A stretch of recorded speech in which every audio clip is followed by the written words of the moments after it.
నమస్తే వ్యూయర్స్, నేను Sahasra. Welcome to our channel. AP elections అనేవి అసెంబ్లీ ఎన్నికలు సమీపిస్తున్న వేళ ఏపీలో రాజకీయాలు హీటెక్కిస్తున్నారు. అదేవిధంగా సినిమాలకు కూడా ఇప్పుడు అంత చర్చనీయాంశంగా మారుతూ ఉన్నాయి. ముఖ్యంగా చెప్పుకోవాలనుకుంటే యాత్ర టు సినిమా ఒకవైపు చర్చనీయాంశంగా మారింది, మరోవైపు రాజధాని ఫైల్స్ వివాదాస్పదంగా మారుతుందని అంటున్నారు. మరి దీని గురించి పూర్తి వివరాలంతా కూడా ప్రముఖ సీనియర్ జర్నలిస్ట్ హేమసుందర్ గారిని అడిగి తెలుసుకుందాం. నమస్తే సార్. నమస్తే అమ్మా. సార్, ఇప్పుడు అక్కడ రాజకీయాలు ఒకవైపు జరుగుతూ ఉన్న టైంలో ఈ రాజధాని ఫైల్స్ 2 మీద ఆపేయడం ఒకటి జరిగింది. అదేవిధంగా యాత్ర టు సినిమానేమో వద్దన్నా కూడా ఫ్రీగా ప్రమోషన్స్ ఇచ్చి మరి సినీ సెలబ్రిటీస్తో ప్రమోషన్ చేపించి మరి చూపిస్తూ ఉన్నారు. అని ఎందుకు ఇంత వీటి గురించి అంత చేస్తూ ఉన్నారంటారు? అంటే సినిమా అనే మాధ్యమంతో తొందరగా జనంలోకి వెళ్ళొచ్చు అనేది వాళ్ళ వ్యూహం. ఆ వ్యూహంలో భాగంగానే వ్యూహం సినిమా కూడా రాబోతుంది. అది కూడా పెద్ద వ్యూహం, రాజకీయ వ్యూహం ఇదంతా. నిన్ననే ఈ సినిమా రిలీజ్ అయింది రాజధాని ఫైల్స్ పేరుతో. అంటే వాస్తవం చెప్పడం ఒక ఎత్తు, ఒకటి అబోధ కల్పనలు చేసి సినిమాలు చేయటం ఇంకొక అంశం. ఈ రెండు జరుగుతూ ఉంటాయి. ఇప్పుడు రాజధాని ఫైల్స్ విషయానికి వచ్చేసరికి అమరావతిలో రాజధాని సమస్య, భూముల సమస్య మీద తీసుకుని ఒక కమర్షియల్ వేలోనే చెప్పుకుంటూ వచ్చారు ఆ సినిమాని. దాన్ని అడ్డుకోవడం కోసం, ఈ ఇష్యూని అడ్డుకోవడం కోసం నిన్న సినిమా రిలీజ్ అయినప్పుడు దీన్ని హైకోర్టు ఉత్తర్వు రావడంతో రెవెన్యూ అధికారులు ఆ థియేటర్ల దగ్గరికి వెళ్ళిపోయి కూర్చున్న వాళ్ళని, టికెట్ పెట్టి కొనుక్కున్న వాళ్ళని బయటికి పంపించేసి టికెట్లు వాపసు ఇచ్చారు. కొంతమంది డబ్బులు కూడా తిరిగి ఇచ్చారు. నిన్నంతా మొత్తం రసాబసగా మారిపోయింది. అంటే అధికారం చేతిలో ఉంది కాబట్టి అలా చేయగలిగారు. అదే అధికారం లేని పార్టీ అయితే అది చేయలేదు కదా. ఇప్పుడు యాత్ర 2ని అడ్డుకోవడానికి వీళ్ళు ఏం చేయలేకపోతున్నారు. ఎందుకంటే అక్కడ ఒక పక్కనే బలం కనబడుతుంది, అధికారం వాళ్ళ చేతిలో ఉంది కాబట్టి. వన్స్ ఎన్నికల కోడ్ నోటిఫికేషన్ వచ్చిన తర్వాత వీళ్ళకి అధికారం ఉండదు. కాకపోతే నిన్న మరి సినిమాకు హైకోర్టు ఉత్తర్వులు పెట్టుకుని, స్టే ఆర్డర్ పెట్టుకుని ఆ సినిమా చూసి వాళ్ళని పట్టుకొచ్చి లాక్కొచ్చేసి సినిమా ఆపేసేసి ఇలా చేశారు. అంటే ఆ షో పడవచ్చు, షో స్టార్ట్ అయింది కదా, దాన్ని ఆపడానికి ఎవరికి రైట్ లేదు కదా. పడిన తర్వాత షో అయిపోయిన తర్వాత పంపించాలి. ఒక షో వల్ల నష్టమేమీ లేదు కదా.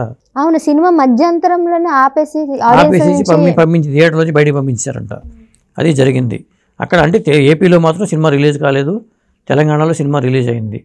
అయితే ఈ రోజు వరకే కాబట్టి, ఒకరోజు వరకే కాబట్టి ఈ సినిమా అయితే ఓవరాల్గా అయితే ఈ సినిమా జనంలోకి ఈ ఇష్యూ మీద వెళ్ళిపోయింది. అంటే సినిమా ఒకటే కాకుండా అంత గతంలో కూడా ఈ ఇష్యూ అందరికీ తెలిసిపోయింది. ఎందుకంటే మహిళలు పెద్ద ఎత్తున ఉద్యమించడం వల్ల ఈ అమరావతి ఇష్యూ అనేది జనాన్ని ఎప్పుడో గుర్తించుకున్నారు. అది ఎన్నికల్లో తీర్పు ఆ మేరకు చెప్తారు కూడా వాళ్ళు. అదొకటి. యాత్ర 2 విషయంకి వచ్చేసరికి అది కూడా రాజకీయపరమైన కథాంశంతో వచ్చిన సినిమాలే. యాత్ర 2కి ఏంటంటే రాజశేఖర రెడ్డి గారు, జగన్మోహన్ రెడ్డి పార్ట్ 1 పార్ట్ 2గా తీసుకొచ్చే సినిమా అది. అయితే ఈ సినిమా కూడా వాళ్ళు చేసే విడుదలయ్యింది, సినిమా హిట్ అవ్వలేదు, దాదాపు చాలా లాస్ అయిపోయారు చెప్పాలంటే. అంటే ఇక్కడ ఏం చెప్పేది ఏంటంటే డబ్బులు పోయినా కానీ సినిమా ద్వారా జనంలోకి వెళ్ళొచ్చు అనేది ఎన్నికల ప్రచారంలో వ్యూహంలో భాగంగానే ఇలాంటి సినిమాలు చేస్తూ ఉంటారు. అందులో భాగంగానే వర్మ చేస్తున్న వ్యూహం సినిమా కూడా అదే. అంటే అది అబోధ కల్పన. ఇందాక మనం అనుకున్నాం, వాస్తవాలు కొన్ని, అబోధ కల్పనలు కొన్ని ఉంటాయి. వైఎస్ రాజశేఖర రెడ్డి గారు ప్రమాదంలో హెలికాప్టర్ ప్రమాదం చనిపోయిన విషయం మనకు అందరూ తెలుసు.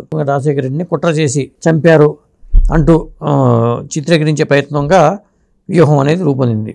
ఇట్లాంటి ఉన్నాయి అబోధ కల్పనలతో కూడా చేయటం అనమాట ఇది. రామ్ గోపాల్ వర్మ గారు ఆయుధంగా దొరికారు వాళ్ళకి. ఆయన ఏంటి డబ్బులు ఇస్తే సినిమాలు చేస్తాడు. ఇక్కడ ఆయన తప్పవడానికి పని లేదు. మీరైనా డబ్బులు ఇచ్చి యాక్ట్ చేయమంటే చేస్తారు. వాళ్ళు యాంకర్గా కావాలంటే యాంకర్గా చేస్తారు, సినిమాలో అవకాశం అయితే సినిమాలో హీరోయిన్గా చేస్తారు. డబ్బులు కావాలి ఎవరికైనా. అది ఈ విషయం వర్మను తప్పట్లేము. ఇచ్చేవాళ్ళు ఆయన డబ్బులు ఇచ్చి ఆయన తీసాడు. కాకపోతే కోర్టు మాత్రం మధ్యలో సాక్షిలాగా కోర్టు ఉంది కాబట్టి అది చూస్తూ ఊరుకోదు కాబట్టి దాన్ని అడ్డుకోవడానికి ప్రయత్నం చేస్తుంది. అలాగే సెన్సార్ బోర్డు సాక్షిలాగా ఉంది కాబట్టి ఇప్పుడు రాజధాని ఫైల్స్లో కొన్ని కట్స్ చెప్పింది, ఆ ప్రకారం వాళ్ళు చేసుకుని వచ్చారు. అట్లా యాత్ర 2 విషయంలో కానీ అంటే ఇది ఇవాళ వచ్చిన సంప్రదాయం కాదు, ఇది ఎప్పటి నుంచో ఉంది. ఎన్టీ రామారావు గారు గవర్నమెంట్ని పడగొట్టాలనే ఉద్దేశంతో కృష్ణ గారిని రెచ్చగొట్టి సినిమాలు చేసిన సందర్భాలు కూడా ఉన్నాయి. అప్పుడు నా పిలిపే ప్రపంచం అని, మండలాధీశుడని, గండిపేట రహస్యం అని ఇలా బదనాం చేయడానికి సినిమాల ద్వారా చేయటం అనేది మనకు తెలుగు ఇండస్ట్రీకి వచ్చేసరికి ఎన్టీ రామారావు గారి ముందు ఆ పరిస్థితి వాతావరణం లేదు ఇక్కడ. ఎందుకంటే అప్పటిదాకా ఎవరు సినిమా వాళ్ళు ఎవరు రాజకీయాల్లో ఉన్నా కానీ పార్టీలు పెట్టి ముఖ్యమంత్రి స్థాయిలో హోదాలో ఉన్నవాళ్ళు, పార్టీలు పెట్టిన వాళ్ళు ఎవరు లేరు కాబట్టి అంత పట్టించుకోలేదు. ఎన్టీ రామారావు గారు వచ్చిన తర్వాత నుంచి ఆయన మళ్ళీ దింపడం కోసం సినిమా వజ్రంతోటి కోయాలనే సూత్రం పెట్టుకుని సినిమాల ద్వారా ఇలా ఓటర్లలో ఒక విధమైన విముఖత కలగజేసే ప్రయత్నం చేస్తున్నారు. అది ఇప్పుడు ఈ రాజధాని ఫైల్ ఆపేయడానికి అంత సెన్సార్ వాళ్ళకి ఏంటంటే ఏం అంశం, ఏం ఎలిమెంట్స్ దొరికాయి అంటారు? అందులో ఏంటంటే ఇప్పుడు జగన్మోహన్ రెడ్డిని పోలిన పాత్ర ఉందని ఇట్లాంటి అంశాలే వస్తాయి. ఎందుకంటే వాళ్ళు అబ్జెక్ట్ చేసే అంశాలు ఏంటంటే ఇట్లాంటివే ఉంటాయి. బహుశా నాకు తెలిసి అంటే ఇప్పుడు యాత్ర 2లో పోలికలతో ఉండే పాత్రలు పెట్టినావు. వ్యూహం సినిమా చూసుకుంటే చంద్రబాబు నాయుడు గారిని పోలే పాత్రలు కోర్టుకు తెలియదా, జడ్జీలకు తెలియదా ఈ వ్యక్తి చంద్రబాబు నాయుడు, ఈ వ్యక్తి పవన్ కళ్యాణ్ అనేది తెలియదా? అది మరీ దారుణం కదా అది. అప్పట్లో పవర్ స్టార్ ది ఒక సినిమా కూడా తీశారు తీశారు గ్లాస్. కదా. మరి అందులో కూడా పేరు పవర్ స్టార్ అని కాకుండా పెట్టి చేశారు, బట్ క్లియర్ గా తెలుస్తుంది అది. ఇట్లా కాకుండా రాజధాని ఫైల్స్ చూసుకుంటే అదేమి ఎవరో పోలిన పాత్రలు ఏవి లేవు కదా అందులో. మరి ఎందుకు పోల్చుకుంటారో అర్థం కాదు. ఇప్పుడు ఏ సినిమా అయినా కానీ ఒకవేళ తీసినా కానీ స్టార్టింగ్లో వేస్తాడు ఈ ఇందులో పాత్రలో కల్పితము, ఎవరిని ఉద్దేశించి తీసింది కాదని చెప్పి ముందే వేస్తాడు. డిస్క్లైమర్లు అన్ని వివరిస్తూ ఉంటారు. ఇది మామూలే, తీసేది తీస్తూనే ఉంటారు, చేసే యాసి వేస్తూనే ఉంటారు. కానీ ఇట్లా ఇప్పుడు సినిమానే సినిమాగానే చూడాలి మనం. ఇప్పుడు అబోధ కల్పనలో వ్యక్తులు పోలినట్టుగా వ్యక్తులు అట్లా ఉంటే మాత్రం దాన్ని అబ్జెక్ట్ చేయొచ్చు. అందులో భాగంగా వివాహానికి ప్రతిబంధకాలు ఎదురవుతున్నాయి. సో నిజమే అండి. అక్కడ అంటే ఇప్పుడు అన్నీ కూడా కల్పిత ప్రాంతాలతో అన్నట్టు కూడా ముందే డిస్క్రిమినేట్ ఇచ్చి మరి సినిమాలు కానీ లేదంటే షార్ట్ ఫిల్మ్స్ కానీ ఇవన్నీ చేస్తూ ఉంటారు.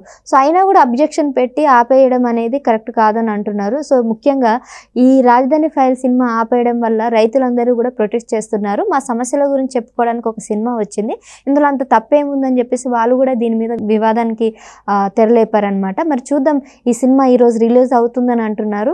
మరి రిలీజ్ అవుతుందో లేదో వేచి చూడాలి.